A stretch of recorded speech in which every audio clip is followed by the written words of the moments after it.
నమస్తే welcome to big TV digital exclusive live.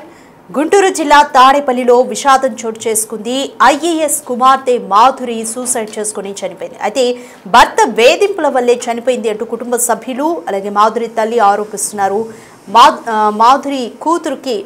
మాధురికి పెళ్ళయి 8 నెలలే అవుతోంది. అయితే కులాంతర వివాహం చేసుకుంది. మాధురి రాజేష్ నాయుడు అనే వ్యక్తిని కులాంతర వివాహం చేసుకుంది. అయితే పెళ్ళైన తర్వాత వేధింపులు మొదలైనట్టుగా తెలుస్తుంది. వేధింపులతో 4 నెలల కిందట పేరెంట్స్ వద్దకు కూడా వచ్చినట్టుగా తెలుస్తుంది. అయితే నిన్న రాత్రి ఏమైందో ఏమో తెలియదు కానీ సూసైడ్ చేసుకుంది మాధురి. మానసికంగా నా కూతుర్ని చంపేశాడు ఆ రాజేష్ అంటూ కూడా మాధురి తల్లి ఆరోపిస్తోంది. భర్త వేధింపుల వల్లే నా కూతురు చనిపోయింది అని తల్లి చెబుతోంది. పెళ్లైన 2వ నెల నుంచే కట్నం కోసం వేధింపులు మొదలుపెట్టినట్టుగా తెలుస్తోంది. మీ నాన్న ఆఫీసర్ కదా, డబ్బులు తీసుకురా అంటూ మాధురిని భర్త రాజేష్ వేధించినట్లుగా మాధురి తల్లిదండ్రులు ఆరోపిస్తున్నారు. ఇంకా పూర్తి వివరాలైతే ఇంకా తెలియాల్సి ఉంది. ప్రస్తుతం పోలీసులు ఎంక్వైరీ చేస్తున్నారు. గుంటూరు జిల్లా తాడేపల్లిలో పెను విషాదం జరిగింది. నవోదయ కాలనీలో ఐఏఎస్ కుమార్తె మాధురి సూసైడ్ చేసుకుని చనిపోయింది. ఏపీఎస్సీ కమిషన్ సెక్రటరీ చిన్న రాముడి కూతురే మాధురి.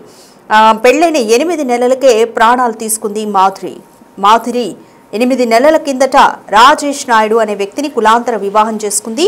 రాజేష్ వేధింపులతోనే 4 నెలల కిందట పేరెంట్స్ దగ్గరకు వచ్చేసింది మాధురి. బట్ ఏమైందో ఏమో తెలీదు. నిన్న మాత్రం ఉరివేసుకొని చనిపోయింది మాధురి. మానసికంగా నా కూతుర్ని చంపేశాడు అంటూ మాధురి తల్లి ఆరోపిస్తుంది. భర్త వేధింపుల వల్లనే నా కూతురు చనిపోయింది అంటూ తల్లి ఆరోపిస్తుంది. పెళ్ళైన 2వ నెల నుంచే కట్నం కోసం వేధిస్తున్నట్లుగా తెలుస్తుంది. మీ నాన్న ఆఫీసర్ కదా, డబ్బులు అడిగి తీసుకురా అంటూ రాజేష్ వేధిస్తున్నట్లుగా అయితే తెలిసింది. అయితే ఇంకా ఈ కేసు గురించి ఇంకా కంప్లీట్ డీటెయిల్స్ తెలియాల్సి ఉంది. పోలీసులు కూడా ఎంక్వైరీ చేస్తున్నారు. మాధురి ఇంటి వద్దకు పోలీసులు అందరూ చేరుకున్న సిచ్యువేషన్ కూడా మీరు చూస్తున్నారు. రాజేష్ వేధింపులతోనే 4 నెలల కిందట పేరెంట్స్ దగ్గరకు వచ్చేసింది మాధురి. ప్రస్తుతానికి పేరెంట్స్ దగ్గరే ఉంటుంది మాధురి. బట్ ఏమైందో ఏమో తెలియదు. నిన్న మాత్రం రాత్రి మాధురి సూసైడ్ చేసుకున్నట్లుగా తెలుస్తుంది.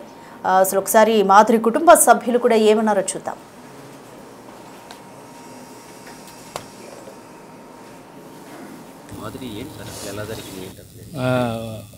మా ఊరికి సంబంధించిన ఎన్ రాజేష్ నాయుడు అనే అతను సన్నాపు శ్రీరాములు. అతను మా అమ్మాయిని టాప్లో పెట్టుకొని, అతను బేకార్గాడు, ఎలాంటి పని పాట ఉండదు. మా అమ్మాయిని టాప్లో పెట్టుకొని ఉద్యోగం ఉంది అని మోసం చేసి అమ్మాయిని బాగా నమ్మించి అతను కులాంతర వివాహం చేసుకోవడానికి ట్రై చేసి ఎగ్జామ్ పోయిన టైంలో అమ్మాయిని ట్రాప్ చేయడం జరిగింది. అమ్మాయిని తీసుకుపోవడం జరిగింది. పోయిన తర్వాత వాళ్ళు మహానందిలో కులాంతర వివాహం చేసుకున్నారు. చెల్లదని చెప్పడం జరిగింది. తర్వాత సబ్ రిజిస్ట్రార్ దగ్గర మేమే దగ్గరుండి మ్యారేజ్ చేయడం జరిగింది. అయితే పోయినప్పటి నుంచి ఒక 1 మంత్ 2 మంత్స్ వరకు బాగున్నారు. ఆఫ్టర్ 2 మంత్స్ అయిన తర్వాత వాడు డోరీ పరంగా చాలా హరాస్మెంట్ చేయడము, డబ్బులు తీసుకురాపని చెప్పడము, వానికి తినడానికి తిండి కూడా లేదు.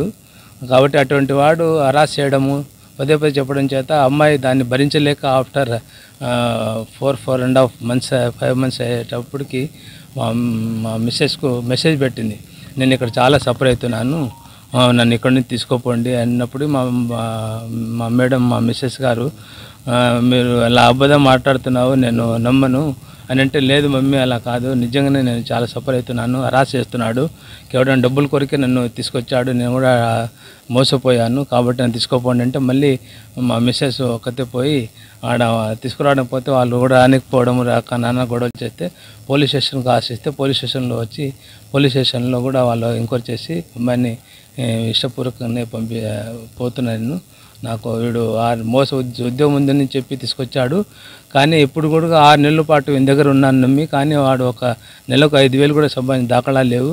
నేను ఫోన్ మాట్లాడినా నా బాధ తల్లిదండ్రులు చెప్పాలన్నా కూడా చెప్పనివాడు, వాడి దగ్గర ఉండి అన్నీ కూడా మాట్లాడిస్తాడు, అన్నీ చేస్తుంటాడు, కాబట్టి వీడు నన్ను మోసం చేశాడు, కాబట్టి నాకు ఆ మెంటల్ టార్చర్తోనే ఉన్నానని చెప్పడం జరిగింది. వచ్చిన తర్వాత ఒక 2 మంత్స్ అయింది. 2 మంత్స్ వచ్చినప్పటి నుంచి కూడా ఒకే బెంగ, ఒకే ఇది, అతను మోసం చేశాడు, అతనికి ఎలాగైనా మనం ఇచ్చేయాలి అని అదే బెంగతో ఉంది. వాడు నన్ను ప్రేమతో చేసుకోపోయేవాడైతే కనీసం నేను వచ్చిన 1 మంత్ అయింది కూడా అప్పుడు కూడా రాలేదు అని ఆమె పదే చెప్తూ ఆ బెంగతోను, తర్వాత వాడు పెట్టే హరాస్మెంట్, తర్వాత ఆమె ఉన్నప్పుడు కూడా ఏ మాట, ఇప్పుడు వచ్చిన తర్వాత కూడా ఏ మాట కూడా చెప్పడం లేదు. ఎంత భయంకరమైన టార్చ్ పెట్టి అమ్మాయిని భయభ్రాంతాలకు పెట్టేశారు. అంటే ఏమేమి చెప్పాడో తెలియదు. మీ ఫాదర్ని చంపేస్తాన్నాడో, లేదంటే మదర్ని చంపేస్తాన్నాడో, లేదంటే వాడిని చంపేస్తాన్నాడో, ఏం చెప్పాడో తెలియదు. కానీ పాప ఆ బెంగతోనే ఇదైపోయి ఆమె మానసికంగా కానీ లేకపోతే వాడు పెట్టే టార్చర్కు భరించలేక చనిపోయింది. మెయిన్గా అతను మోసగాడండి, అతను దొంగ. అతను ఆయన ఎస్సీ/ఎస్టీ అట్రాసిటీ కేసు పెట్టాలి, తర్వాత వీలైతే రౌడీ షీటర్ కూడా పెట్టాలి. టర్తోటి సమాజంలో కూడా చాలా 5వ తారీఖు మా ఇంట్లో నుంచి పోవడం జరిగింది, కడప నుంచి. నేను అప్పుడు తూర్పుగోదావరి జిల్లా జాయింట్ కలెక్టర్ ఉన్నాను. అయితే మ్యారేజ్ కాదు, ఇంటర్ కాస్ట్ మ్యారేజ్ కాదు. ఇంటర్ కాస్ట్ మ్యారేజ్ అయితే నేను రిజిస్టర్ మ్యారేజ్ కూడా చేయించేవాని కాదు.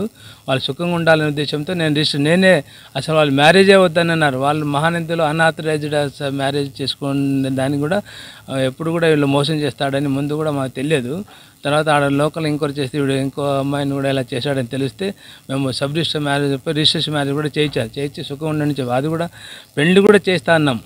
నేను పోలీస్ వాళ్ళ సమక్షంలో, నంద్యాల పోలీస్ సమక్షంలో నేను మ్యారేజ్ కూడా చేయిస్తాను, ఫంక్షన్ పెట్టుకుందామని కూడా పదే అడుకోవడం జరిగింది. వాళ్ళు పెద్ద మనుషులు చెప్పి అడగడం జరిగింది, వాళ్ళని కూడా అడగడం జరిగింది. కానీ వాళ్ళు వాంటెడ్లీ ఇలా చేస్తే నేను సమాజంలో మళ్ళీ అమ్మాయిని పెళ్లి నా భార్యని స్వీకరించుకొని పోషించాలి, చేయాలనే కాన్సెప్ట్ ఉంటుందని ఉద్దేశంతో వాడు ఎప్పుడు యాక్సెప్ట్ చేయలేదండి. అంతా రిజెక్ట్ చేసుకుంటూ, ఎందుకంటే అలవాటు పడిపోయినాడు ఇలా చేయడము, ఆస్తిపాస్తి దోసేసుకోవడము, బాగా ఎంజాయ్ చేయడము.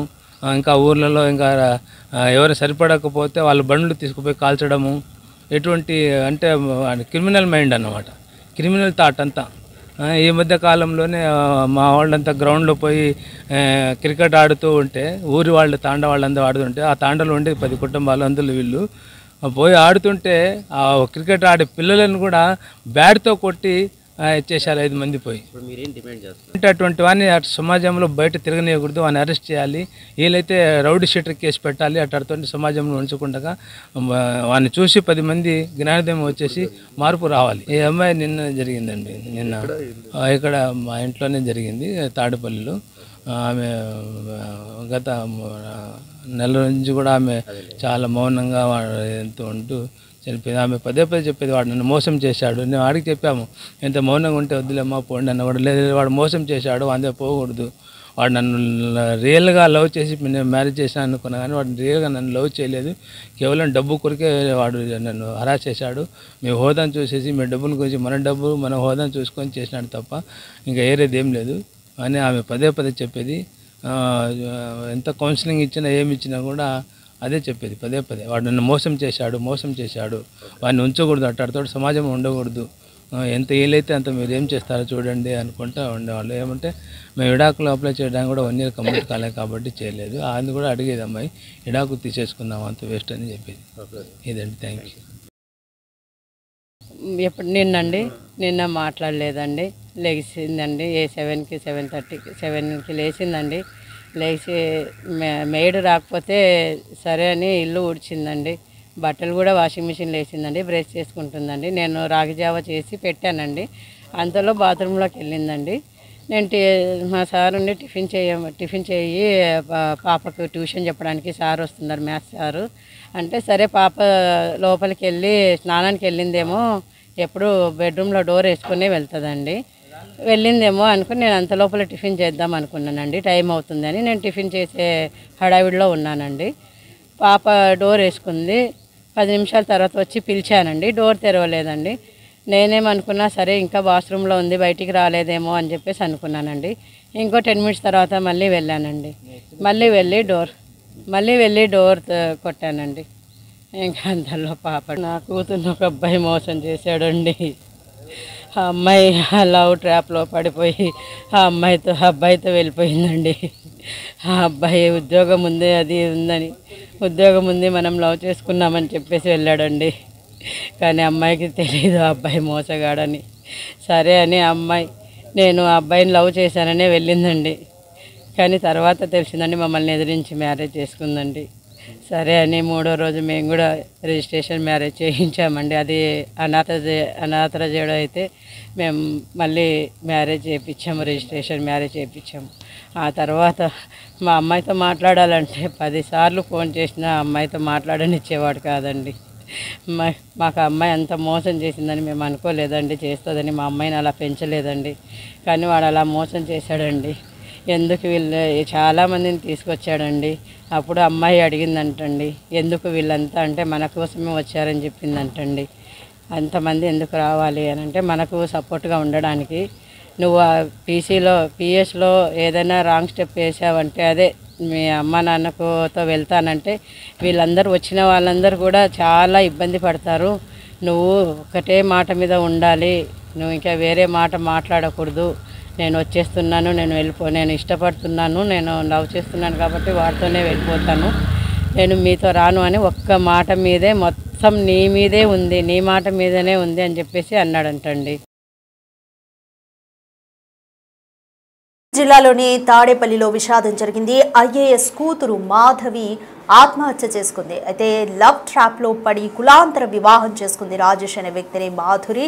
అయితే ఉద్యోగం లేకపోయినా ఉద్యోగం ఉందని నమ్మించి రాజేష్ మాధురిని పెళ్లి చేసుకున్నట్లుగా మాధురి తల్లి అయితే చెప్తున్నారు.